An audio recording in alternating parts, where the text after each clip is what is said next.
Welcome students. This is lecture 3 on column and struts. In the previous lecture, you have learned the Euler's load or the creeping load in case of both end fixed and another case is one end fixed and another end is hinged, and also you have find out the Rankine load, the creeping load by using the Rankine hypothesis, and also the equivalent length by considering the buckling effect and using the Rankine hypothesis. Okay, so let's see the when a column is subjected to an eccentric loading, so what happened. So first one is the Rankine's method. Here you can see this is the column, it's a elevation view. Okay, the column axis is this is the dotted line, this is the column axis. Okay, and P force is acted here. Okay, P force is acted here at a distance E. This is the eccentricity, that means the P force is acted at outside of the axis at a distance E, and in the plan view you can see B is the width and D is the height of this cross sectional area of the column. Okay, and this point denoted the load which is acted, and this is the stress diagram. So this is the axis of the this is the column axis. Okay, so because of the P is acted in the BC side, this is the column axis, this line is the column axis, and P, the force, this force is acted at a BC side. Okay, that means at this side. So the stress generated at this side is maximum, sigma max, and the stress generated at the AD side, at this side, is minimum, because P is acted in the BC side at this portion, that is at the right side. Okay, the right side of the axis. That's why in the stress diagram you can see the maximum stress is generated at the right side and the minimum stress is generated at the left side. Okay, so let's start. The cross sectional area of the column, that is capital A, is B into D. The moment of inertia, that is I, equals to, so where A is the cross sectional area, that is B into D, and I is the moment of inertia, that is dB cube by 12. Z is the sectional modulus, that is I by YE. YE is the distance of the extreme fiber from the neutral axis, distance of the extreme fiber of the column from the neutral axis. So that becomes dB cube by 12 by B by 2. Okay, so the sectional modulus is becomes by cancelling out d b square by 6. This is the value of the sectional modulus, dv square by 6. Okay, now the direct stress. Okay, since it's eccentric loading, so there is two type of stress is acted here. First one is the direct stress and second one is the bending stress.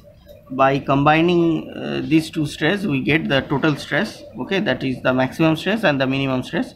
So the direct stress that we are going to denoted by sigma 0, that is P is the force by cross sectional area, that is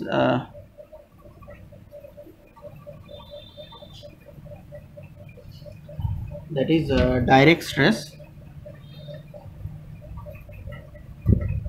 Okay,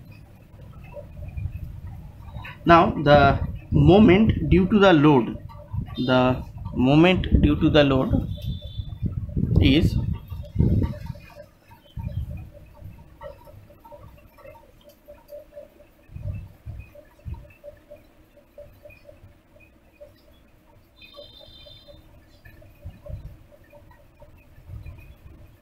the moment due to the load is m equals to p into e. E is the eccentricity or eccentric distance, that is p into e, the moment due to the load. Okay, and the bending stress, the bending stress, that is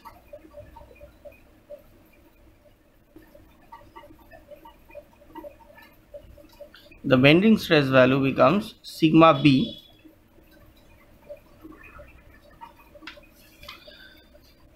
Sigma b is equals to m y by I. Okay, from the formula m by I equals to sigma by y equals to E by R. From that formula we get sigma b equals to my by I, or we can write simply m by z, the sectional modulus. Okay, this is the bending stress. So by substituting all the value, that means the value of z and m, okay, we get the bending stress is equals to 6 into p into e by a into b. Okay, so this is the value of the bending stress. Now the total stress,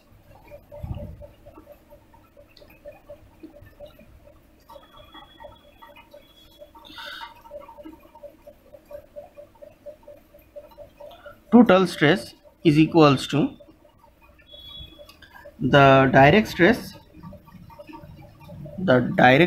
that is sigma 0 plus or minus the bending stress. Plus or minus signs is comes due to the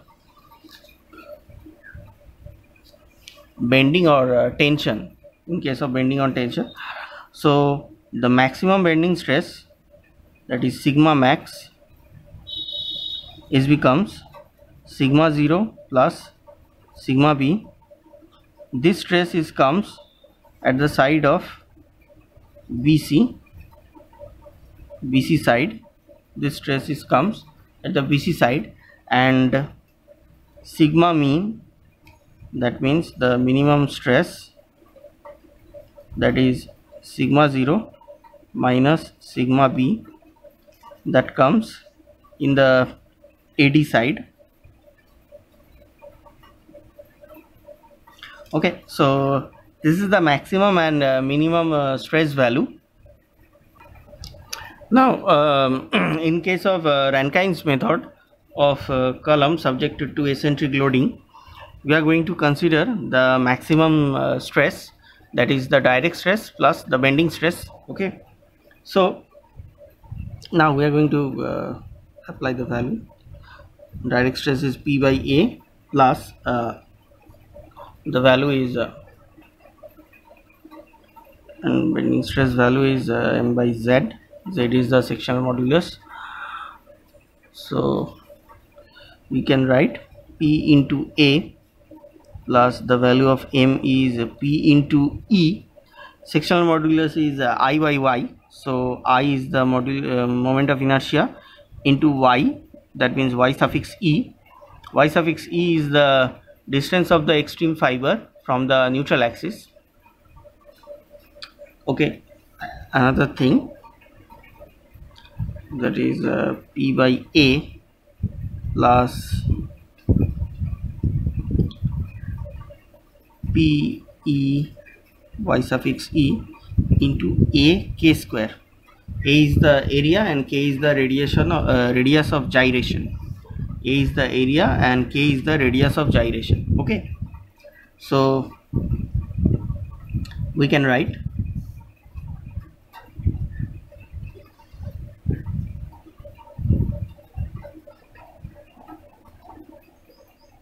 sigma max equals to P by A into 1 plus E into y suffix e by k square. Okay, so the value of P the value of P, the force, becomes sigma max into A by 1 plus E into YE, distance of the extreme fiber from the neutral axis, by radius of gyration, that is K. So this is the expression of the load for maximum stress. So to find out the safe load, we have to replace this maximum stress with a safe stress value of the column. So the safe load value is P suffix safe load equals to sigma C. Sigma C is the compressive stress. It's not the maximum compressive stress, is the safe compressive stress, or safe stress of the column, into area by 1 plus E is the eccentricity into Y suffix E. Y suffix E is the distance of the extreme fiber from the neutral axis by radius of gyration. Okay. So now if we consider the buckling effect, considering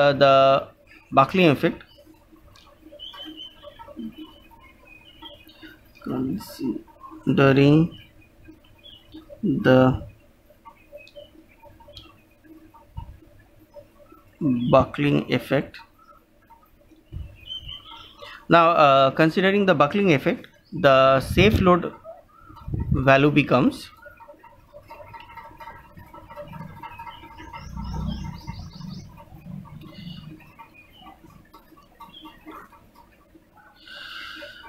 sigma C.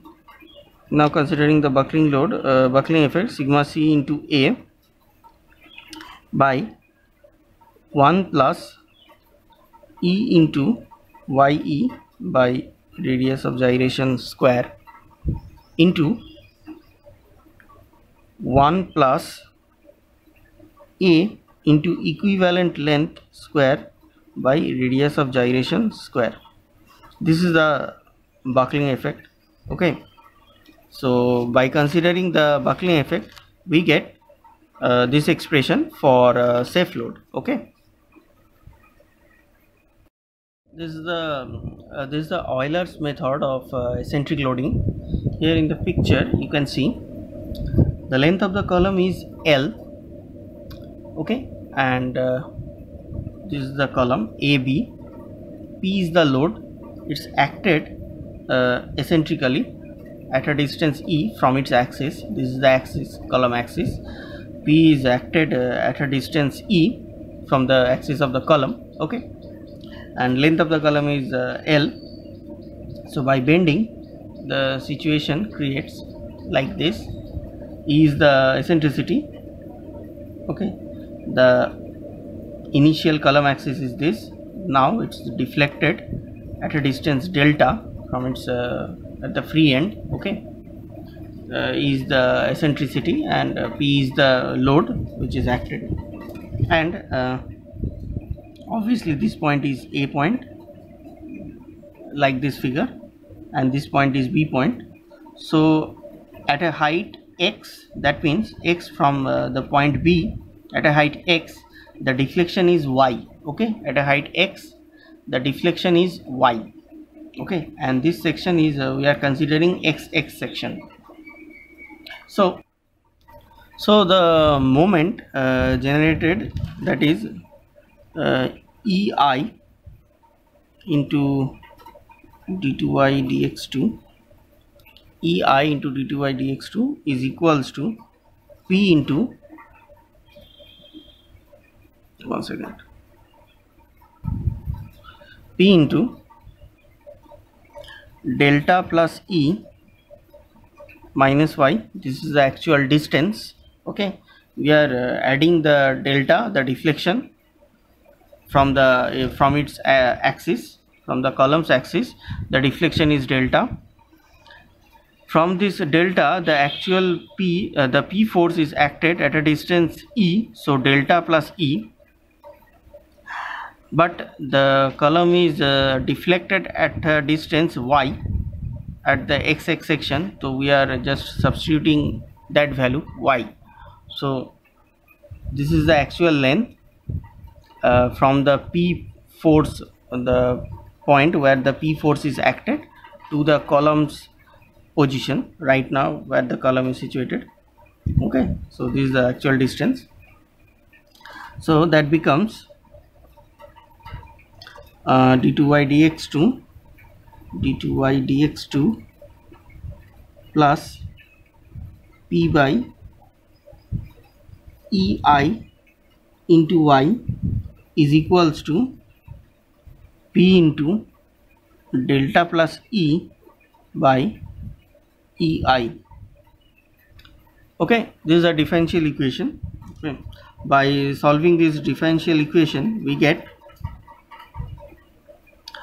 y equals to C1 cos x into root over P by EI plus C2 sin x into root over P by EI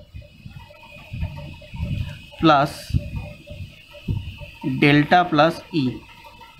Okay, so this is the expression that we get by solving this differential equation. Now the slope equation, again we are going to differentiate this y expression with respect to x. We get the slope expression, that is dy dx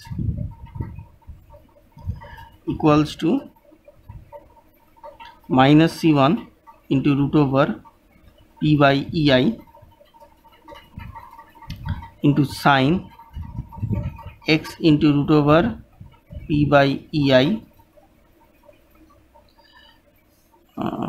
plus C2 root over P by EI into cos x into root over P by EI. This is the slope expression. Okay, so now at point B, that means at the lower end point, at point B,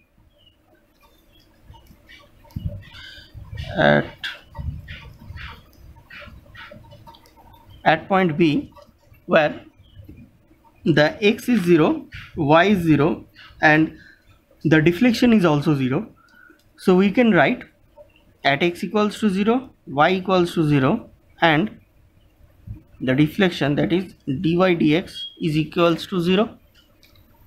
So by applying these boundary conditions into that expression, that is the y expression and the slope expression, we get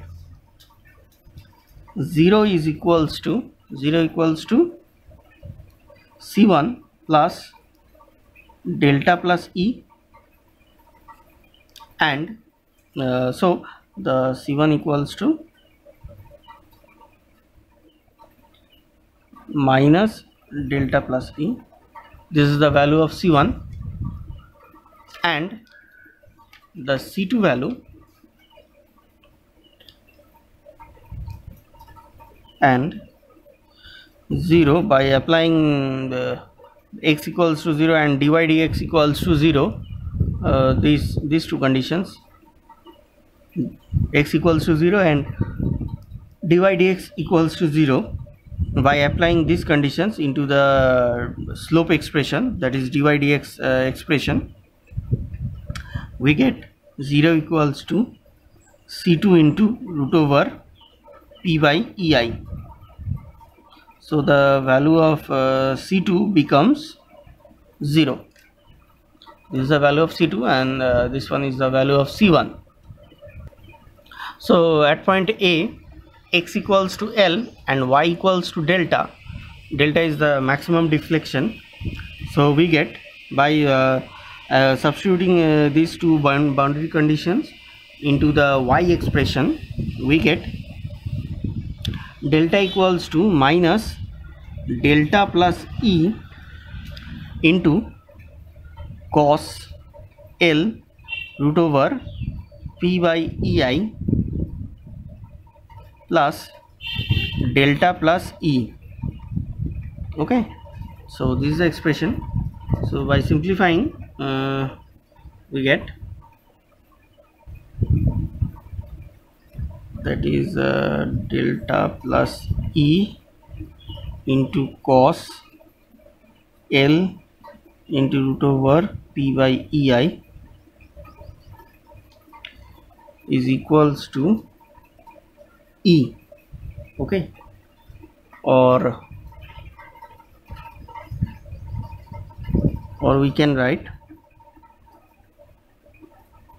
delta plus E equals to E into sec. We are converting that cos into sec. Okay,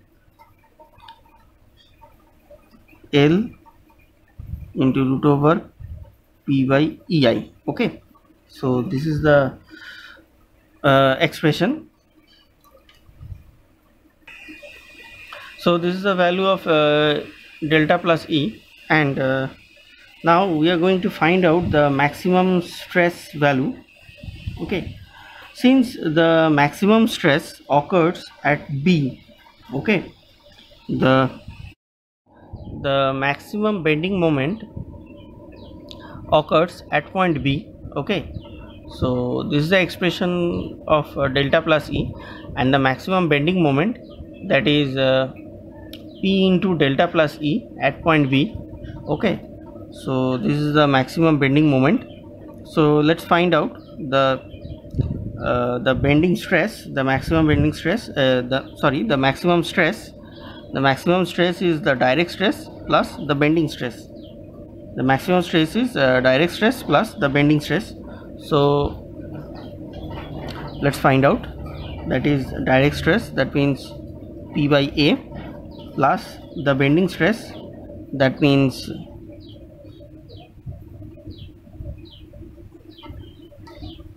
P into delta plus E by Z. This is the bending moment by Z, or we can just substitute the value of delta plus E. So sigma max is equals to P by A plus P into E sec L into root over P by EI into Z. Z is the section modulus. Okay, this is the expression for maximum stress. Now if we consider the column, if we consider the both end hinged column, considering both end hinged column,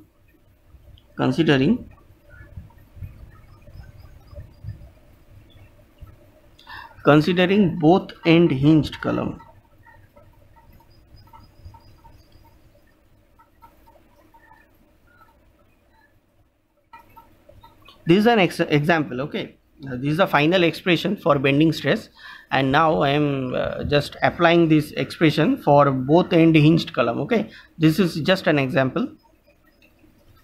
Okay, so the maximum stress becomes sigma max is equals to P by A, the force by area, plus P into E sec.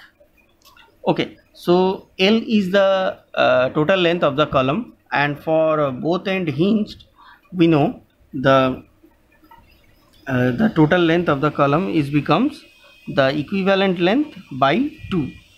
LE is the equivalent length by 2 into root over P by EI. Okay, by Z. This is the maximum stress expression for both end hinged column. Okay, now one thing is that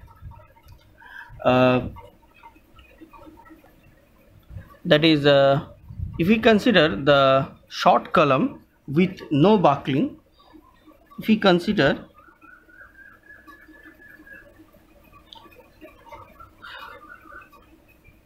if we consider short columns with no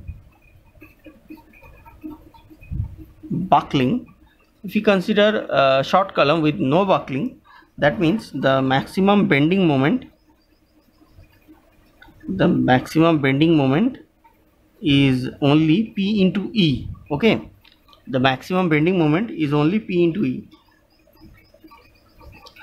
So then the expression will be for short column. For short column, the maximum stress expression will be just P by A plus P into E by Z. Okay, this is the expression for short column. Okay, with no buckling. So in this lecture you have learned the columns subjected to eccentric loading, that is the Rankine method and the Euler's method. Okay, thank you.